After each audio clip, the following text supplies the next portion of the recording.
Bienvenidos a Tenemos que hablar de la nueva Constitución, un espacio colaborativo entre Radio Universidad de Chile y Tenemos que hablar de Chile, plataforma de diálogo, encuentro e incidencia ciudadana impulsada por la Universidad de Chile y la Pontificia Universidad Católica de Chile.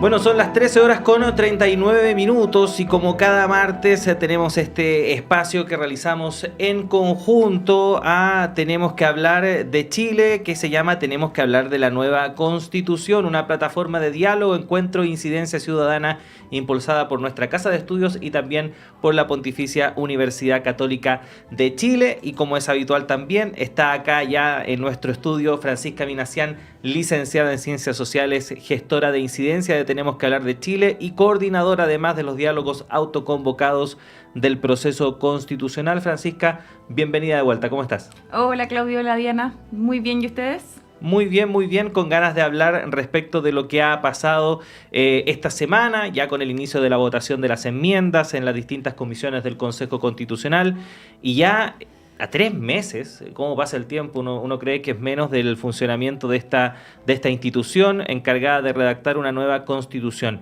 ¿Qué han observado desde Tenemos que hablar de Chile en esta primera semana de votaciones? Bueno, la semana pasada comenzaron por fin las votaciones. Hubo ronda de votaciones en las 4 comisiones. Ha estado un poco tenso el clima. Acuerdos más bien frágiles. No han habido muchos acuerdos. Desde luego no ha habido ningún acuerdo transversal en cuanto a las enmiendas o a la aprobación de enmiendas. Pero sí han habido aprobaciones de enmiendas en las 4 comisiones. Se han votado. No se han llegado a tampoco acuerdos de unidad de propósito por parte de todos los sectores, o han sido muy poquititos, se han caído acuerdos, lo cual ha afectado temas relevantes para la ciudadanía, como lo han sido, por ejemplo, el medio ambiente y el cambio climático, de lo que vamos a hablar hoy día, ¿cierto? Sí, nos hemos puesto también este objetivo de actualizar lo que está sucediendo en el Consejo, en este caso en las comisiones, pero también recordar algunos de los procesos que han estado en desarrollo al mismo tiempo y en el caso de hoy que queremos apuntar a estos temas. Por ejemplo, según el informe de participación ciudadana entregado por la Secretaría de Participación a los y las consejeras, es un concepto que surge con alta frecuencia y de manera transversal. Si hablamos de medio ambiente, se observa un gran respaldo respecto al deber del Estado, pero también de las personas de proteger el medio ambiente, la naturaleza, la biodiversidad y los animales. Hay 5 iniciativas populares en esa línea, deber del Estado de proteger al medio ambiente, que tuvo ahí 8.523 apoyos. También está citado, si miramos a animales, estábamos hablando de hecho hace poco algo informativo sobre eso, proteger a los animales, reconocer que son seres dotados de sensibilidad, educación en el respeto de los animales. Ahora, si miramos el anteproyecto, hay un artículo, el 206, que establece que el Estado debe adoptar medidas para mitigar y adaptarse a los efectos del cambio climático de manera oportuna y justa. Recibió un 92% de respaldo en la consulta ciudadana realizada en el mes de la participación. Con estos datos de contexto, ¿cómo miramos lo que está sucediendo entonces ahora? Bueno, así como comentabas, Diana, es cierto, la participación ciudadana es un tema que se tocó harto. En particular, en los diálogos autoconvocados, por ejemplo, medio ambiente fue el tema más elegido, con más de 600 diálogos. Si calculamos que cada diálogo participaron en promedio 5 personas, son 3.000 personas más o menos dialogando acerca de los artículos de medio ambiente. Y hubo un amplio respaldo también, como comentabas tú, al igual que la consulta ciudadana, para el artículo 206 relativo al cambio climático. Y en ese sentido, la semana pasada se comenzó a votar en la Comisión de Derechos Económicos, Sociales, Culturales y Ambientales las enmiendas oficialistas respecto al cambio climático y enmiendas sobre medio ambiente. Y si bien hubo intenciones, hubo disposición a llegar con ciertos acuerdos previo a las votaciones, en esa comisión en particular, que está presidida por un consejero de Renovación Nacional, por el consejero Germán Becker, los consejeros oficialistas, si bien no firmaron el acuerdo, sí votaron en conjunto estas enmiendas, las votaron en conjunto y se aprobaron. Y ahí sí se logró cierto acuerdo. Esto ocurrió al principio de las votaciones, después eso fue decayendo a lo largo de la semana, pero en ese sentido se aprobó de forma unánime, por ejemplo, respecto al medio ambiente, el deber del Estado y de las personas en la protección del medio ambiente, lo cual se condice muchísimo con lo que vimos en la participación ciudadana, ¿cierto? Y también reconocer la participación ciudadana en materias medioambientales, eso también está incluido dentro de las enmiendas que se aprobaron, y también es un tema que aparece mucho en la participación ciudadana durante el mes de la participación, sobre todo lo relativo a la educación ambiental. Es un concepto que se usa muchísimo. Uh-huh. Bueno, ahora siempre hay que recordar que estamos en una etapa preliminar, ¿no? En la votación en las comisiones. Nada es definitivo hasta que se cierre el proceso en el Pleno, que va a ser dentro de unas semanas más.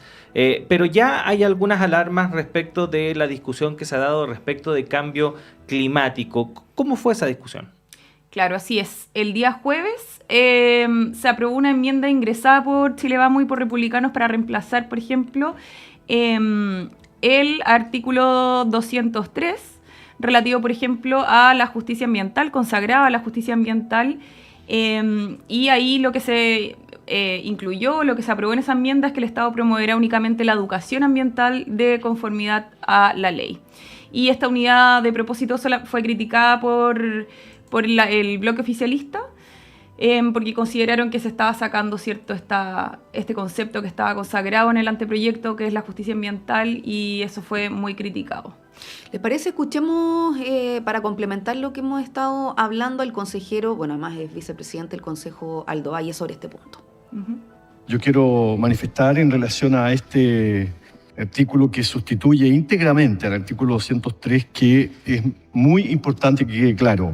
Obviamente que la educación ambiental es un bien público y forma parte del bien común, pero lo que se está haciendo aquí es derogando un principio de justicia ambiental.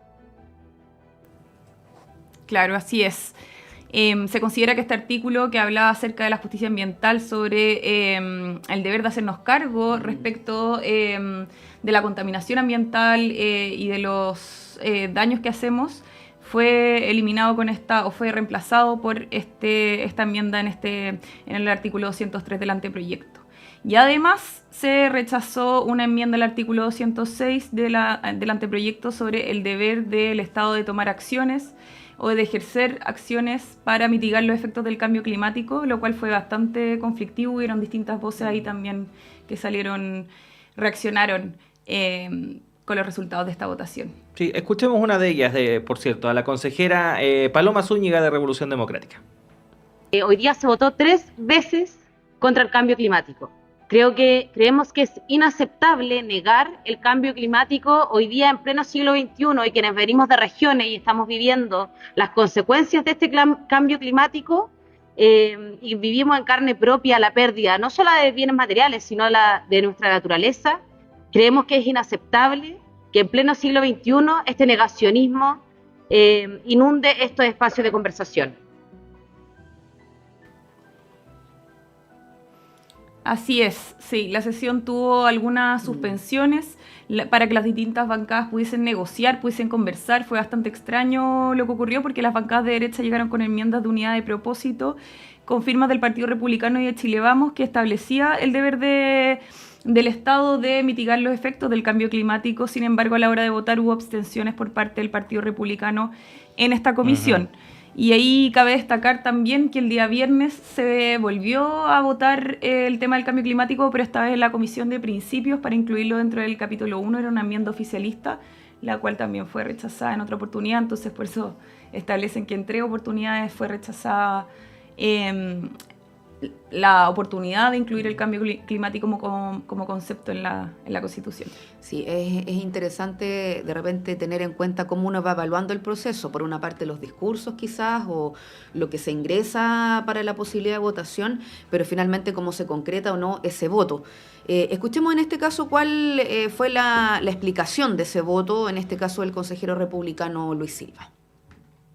Aunque no formo parte de esa comisión, sí puedo dar fe de que la cuestión del cambio climático formaba parte de un paquete más amplio que se había negociado, y ante el incumplimiento de una de las partes de lo que se había pactado, para aprobar el cambio climático. Se cayó también la unidad de propósito que la bancada de Renovación Nacional pudo leer acá, con la fe de que en el Pleno se pueda reponer. Claro, aquí vemos que los acuerdos todavía son muy frágiles en el Consejo Constitucional y que el debate va a seguir con mayor profundidad en el Pleno del Consejo. Las votaciones del Pleno del Consejo, recordemos que comienzan la próxima semana, el día 12 de septiembre. Y se van a votar mañana, debiesen terminar las votaciones de enmiendas por comisión, así que ahí vamos a ver cómo siguen. Se han estado votando enmiendas en todas las comisiones. Esta semana relativas, por ejemplo, al Banco Central, se aprobó la creación de las instituciones como la Defensoría de las Víctimas. La semana pasada tuvimos algunas votaciones que también fueron medias polémicas relativas al derecho a la vivienda adecuada y al pago de contribuciones a propietarios de su primera vivienda. Entonces vamos a ver cómo sigue esto, cómo siguen las votaciones luego en el Pleno, que comienzan ya la próxima semana, y ahí vamos a tener muchísima información interesante ya para saber, pero la próxima vez que nos veamos ya va a estar todo más o menos listo en las comisiones. Así que hasta ahora, sin acuerdos transversales en el Consejo Constitucional, la propuesta se va cargando más hacia la aprobación de la enmienda del Partido Republicano, por supuesto, porque tienen mayoría en el Consejo y tienen la conducción del Consejo, la presidencia y la presidencia de 2 comisiones. Entonces, por ahí va la cosa hasta ahora. Pero vamos a ver cómo sigue todo en el Pleno, y acabo de ver también antes de entrar que estaban directores de centros de pensamiento de distintos centros de pensamiento, así que vamos a ver ahí qué aparece en el punto de prensa para ver cómo sigue. Sí, vamos a seguir con mucha atención lo que está ocurriendo al interior del Consejo Constitucional. Como mencionaba Francisca, queda muy poco ya para que comience la votación en el Pleno, en un trabajo bastante intenso, porque están de lunes a domingo prácticamente trabajando al interior del Consejo Constitucional. Sí, así es. Este fin de semana estuvieron ahí trabajando arduamente, salieron algunos puntos de prensa inclusive, así que sí.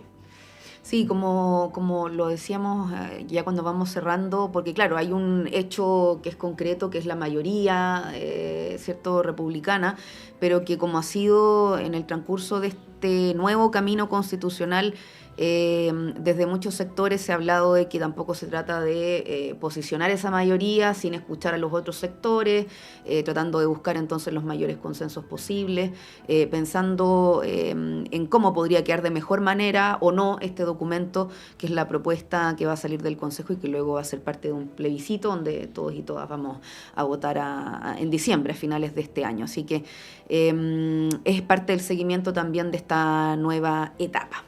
Despedimos a Francisca Minassian, que nuevamente está acá con nosotros en estudio, presencial, licenciada en Ciencias Sociales, gestora de incidencia de Tenemos que Hablar de Chile y coordinadora de diálogos autoconvocados de este proceso constitucional. Como lo hemos dicho, cada martes vamos a seguir actualizando lo que sucede en este consejo y todo el debate que lo rodea. Así pues, muchas gracias Diana, muchas gracias Claudio, nos vemos el próximo martes. Así es, hasta el próximo martes, Francisca. Y por cierto, usted también puede ir ahí en las páginas oficiales del proceso constitucional, por su cuenta también ir enterándose, informándose respecto de cómo va avanzando este proceso. Es muy importante que todas y todos votemos lo más informados posible el próximo mes de diciembre.